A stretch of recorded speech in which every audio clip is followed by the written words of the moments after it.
ಬೆಳಗಾವಿ ಅಧಿವೇಶನದ ವೇಳೆ ಸರ್ಕಾರದಿಂದ ಶಾಸಕರಿಗೆ ದಿನ ಭತ್ಯೆ ನೀಡುತ್ತಿರುವ ವಿರುದ್ಧ ನ್ಯಾಯಾಲಯಕ್ಕೆ ದೂರು ಸಲ್ಲಿಸಲಾಗಿದೆ ಎಂದು ಮಾಹಿತಿ ಹಕ್ಕು ಹೋರಾಟಗಾರ ಭೀಮಪ್ಪ ಗಡಾದ್ ಹೇಳಿದರು. ಮಂಗಳವಾರ ಬೆಳಗಾವಿಯಲ್ಲಿ ಸುದ್ದಿಗಾರರೊಂದಿಗೆ ಮಾತನಾಡಿದ ಅವರು, ಸರ್ಕಾರದಿಂದ ಭತ್ಯೆ ಕೊಟ್ಟರೂ ಉಚಿತ ಊಟದ ವ್ಯವಸ್ಥೆ ಮಾಡಿರುವ ಧಾರವಾಡ ಹೈಕೋರ್ಟ್ ಸರ್ಕಾರಕ್ಕೆ ಈ ಬಗ್ಗೆ ನೋಟಿಸ್ ಜಾರಿ ಮಾಡುವಂತೆ ಸೂಚನೆ ನೀಡಿದೆ. ಕಳೆದ ವರ್ಷ ಶಾಸಕರ ಊಟಕ್ಕಾಗಿ 2.5 ಕೋಟಿ ಹಣವನ್ನು ಖರ್ಚು ಮಾಡಿದ್ದ ಸರ್ಕಾರಕ್ಕೆ ನಷ್ಟ ಆಗುತ್ತದೆ ಮತ್ತು ಅಧಿವೇಶನ ಸಮಯದಲ್ಲಿ ದಿನ ಭತ್ಯೆ ಪಡೆಯುತ್ತಿರುವ ಶಾಸಕರಿಗೆ ಉಚಿತ ಊಟ ಉಪಹಾರ ಕೊಡುವ ಅವಕಾಶ ಇಲ್ಲ ಎಂದು ಹೈಕೋರ್ಟ್ಗೆ ಹೋಗಿದ್ದೇನೆ ಎಂದರು. 2006ರಿಂದ ಇಲ್ಲಿಯವರೆಗೆ ನಡೆದ ಅಧಿವೇಶನ ಸಮಯದಲ್ಲಿ ಶಾಸಕರಿಗೆ ನೀಡಿದ ದಿನ ಭತ್ಯೆ ವಾಪಸ್ ಪಡೆಯಬೇಕು. ಹೈಕೋರ್ಟ್ಗೆ ಅರ್ಜಿ ಹಾಕಲಾಗಿದೆ. ಈ ಹಣ ಅಧಿಕಾರಿಗಳು ವಾಪಸ್ ಬರೆಸಿಕೊಳ್ಳಬೇಕು ಎಂದು ಹೈಕೋರ್ಟ್ ಮೆಟ್ಟಿಲೇರಿದ್ದೇನೆ. ಸದ್ಯ ಈ ಬಗ್ಗೆ ನೋಟಿಸ್ ಜಾರಿ ಮಾಡುವಂತೆ ನ್ಯಾಯಾಲಯ ಆದೇಶ ಮಾಡಿದೆ ಎಂದರು.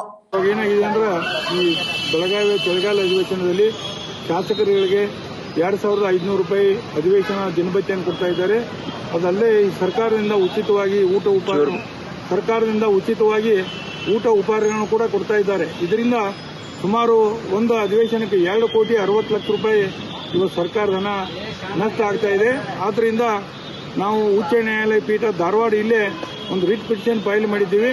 ನಾವು ಕೋರ್ಟ್ಗೆ ಏನು ಪ್ರಾರ್ಥನೆ ಮಾಡಿವಿ ಅಂದ್ರೆ 2006ರಿಂದ ಏನು ಅಧಿವೇಶನಗಳದು ಅದು ಕೊಟ್ಟಂತಹ ದಿನಭತ್ಯೆಗಳನ್ನ ಮಾನ್ಯ ಶಾಸಕರ ಕಡೆಯಿಂದ ವಾಪಸ್ ಸರ್ಕಾರಕ್ಕೆ ಪಾವತಿಸಿಕೊಳ್ಬೇಕು.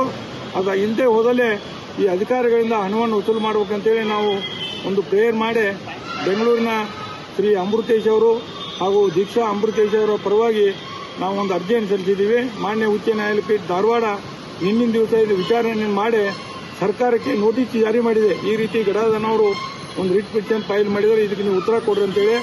ಆದ್ದರಿಂದ ನನಗನ್ನಿಸ್ತಾ ಇದೆ ಈ ಮುಂದಿನ ದಿನಗಳಲ್ಲಿ ಮುಂದಿನ ಅಧಿವೇಶನಕ್ಕೆ ನಾವು ಅದರಲ್ಲಿ ಪ್ರೇಯರ್ ಮಾಡಿದ್ದೀವಿ ಕೋರ್ಟ್ಗೆ. ಏನಪ್ಪ ಅಂದ್ರೆ ದಿನಭತ್ಯೆಯನ್ನು ಮಾತ್ರ ಕೊಡ್ರಿ ಅಂತೇಳಿ. ಯಾಕಂದ್ರೆ ಊಟ ಕೊಟ್ಟರೆ ಇವತ್ತು ಏನಾಗ್ತಾ ಇದೆ ಅಂದ್ರೆ ಈ ಮಾನ್ಯ ಶಾಸಕರು, ಸಚಿವರು, ಅವ್ರ ಹಿಂಬಾಲಕರು, ಅವ್ರ ಸಂಬಂಧಿಗಳು ಸಹಿತ ಇಲ್ಲಿ ಬಂದ ಊಟ ಮಾಡೋದ್ರಿಂದ ಸರ್ಕಾರಕ್ಕೆ ಆರ್ಥಿಕ ಹೊರೆ ಆಗ್ತದೆ. ನಮಗೆ ನ್ಯಾಯಾಲಯದ ಮೇಲೆ ವಿಶ್ವಾಸ ಇದೆ. ಮುಂದಿನ ದಿನದಲ್ಲಿ ನ್ಯಾಯಾಲಯದ ಕಡಿವಾಣ ಆಗ್ತಿದೆ ಅಂತ ಭರವಸೆ ಇದೆ. ಸಂಕಲ್ಪ ಶಿಂದೆ, KMM ಕನ್ನಡ ನ್ಯೂಸ್, ಬೆಳಗಾವಿ.